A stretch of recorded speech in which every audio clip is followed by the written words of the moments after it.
Meron tayong dito pa ng manok. Maglagay tayo ng asin at paghaluin lang natin ito.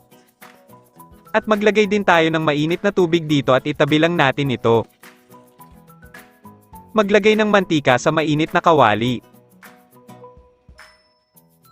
At pagkatapos ilagay na natin ang bawang. At sunod na rin natin ang sibuyas at haluin lang natin ito.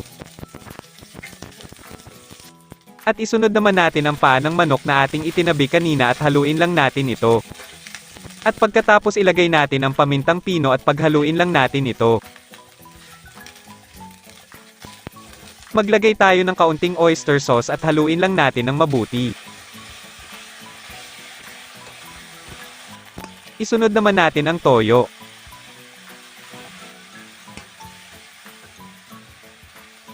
At maglagay din tayo ng kaunting suka.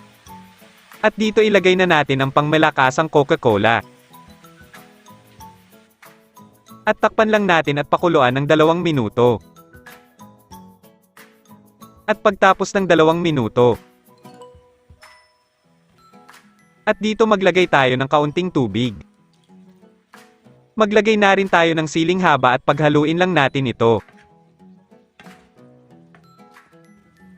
Maglagay ng kaunting asin. Ilagay na rin natin ang dahon ng laurel at haluin lang ng mabuti.